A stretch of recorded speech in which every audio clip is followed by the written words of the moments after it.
Hello, welcome everyone again. This is Share Your Story, Ronnie Harabel. At mayroon na naman po tayong pag-uusapan dito about sa istorya ng buhay.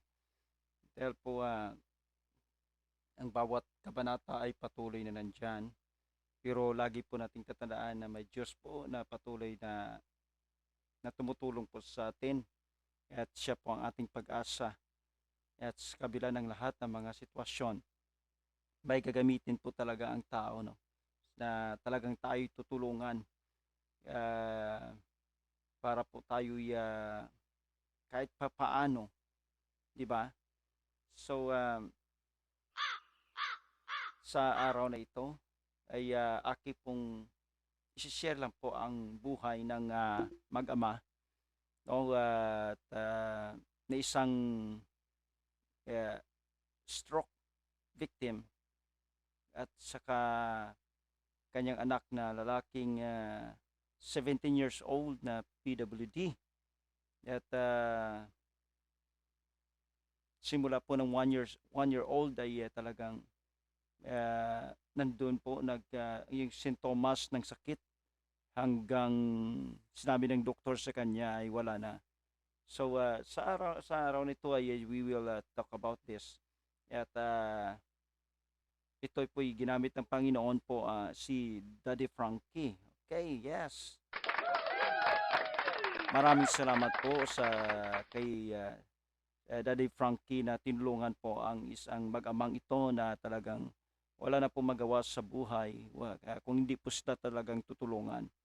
Although ang kanyang asawa ay buhay pa sa edad ng 54 at saka yung stroke victim, he is already 60 years old. And kanyang anak, sabi ko nga kanina, is 17 years old na talagang buhat na lang yon. Kaya grabe, no? Dating taxi driver din po siya. Pero dahil sa kapuyatan po ay yun po at nakakawa. At namatay din po ang kanyang anak. Oh no. Namatay po ang kanyang anak na yun sana po ang kanyang inasahan yung panganay na babae na makakatulong sa breadwinner yon, pero namatay po sa aksidente. Oh no. At sa mga ganyang kaso talagang ang hirap, no? Sana po nandun na po yung pamilya na magtutulungan, pero hindi po natin maasahan ang ganyang mga kaso. So marami po sa atin, no, mga iba't ibang istorya ng buhay na talagang napakahirap po mamuhay po talaga sa panahon na ito, no? But only sa Diyos po tayo uh, magtitiwala at ilapit po natin ang lahat sa Panginoon, because I believe ang Panginoon po hindi po magpapabaya po sa atin. Ngayon, ginamit po ng Panginoon si Daddy Frankie at tipos lang tingnan po natin yung istoryang ito at paano po talaga. No? I'm so blessed to. Actually, I am the one of the viewers ni Daddy Frankie po sa kanya mga vlogs at marami po siyang natutulungan. At nakakatuwa po kasi mga charity vloggers, ako pinapangarap ko rin yun. No? Pinapangarap ko rin yun. Kaya lang hindi natin kaya yan yung mga ganyang pamaraan. So, why not? Baka pagpalain tayo ng Panginoon, di ba? Sa pamagitan dito ng ating ginagawa nitong vlog, na sana po mag-viral din po tayo kahit sa ganitong pamaraan lamang. Sana po at alam nyo, nakakataba po talaga ng puso na makatulong po tayo sa tao. Lalo na po sa mga taong wala pong talagang walang magawa po di ba? So, hindi na po natin patagalan.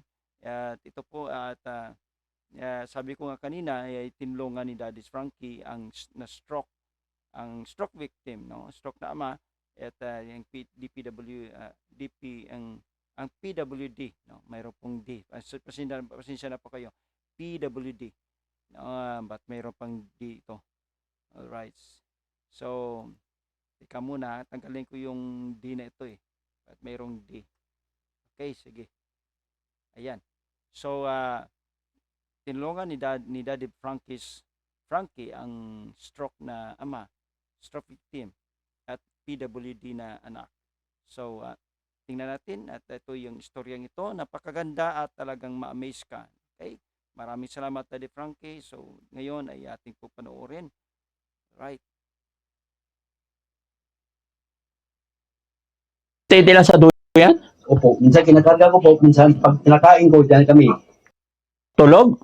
Hindi po tulog. Pagising po, transportation po, minsan po kasi mainit kasi po dati Frankie. Huh? Mainit po, wala kaming ilaw kasi. Ay, ganyan na lang siya? Opo. Bert po? Oo, nung po siya, mga 1 year, tapos nagkalagnat, wala na po. Pinahanap po natin. Isang ano yan? Paano yan? Habang buhay, ganyan lang na hinahawakan nyo? Opo nga eh. Po sa dati Stroke Frankie, yung victim. Yan ang kanyang anak, 17 nung years old. nagkalagnat po siya, sure, hanggang hindi na pumano. Tapos to namin, sabi ng doktor, ano daw yung ganito lang daw, yung seizure niya, umiiyak, tapos magwala, isang imig, ganun po to siya. 17 years old na siya. Opo, Daddy Frankie. Anong pangalan po? Jerome po. Jerome. Jerome Stigoy. Hindi na rin siya nakakaupo. Tapos hindi pa kapagsalita po, Daddy Frankie. Yan.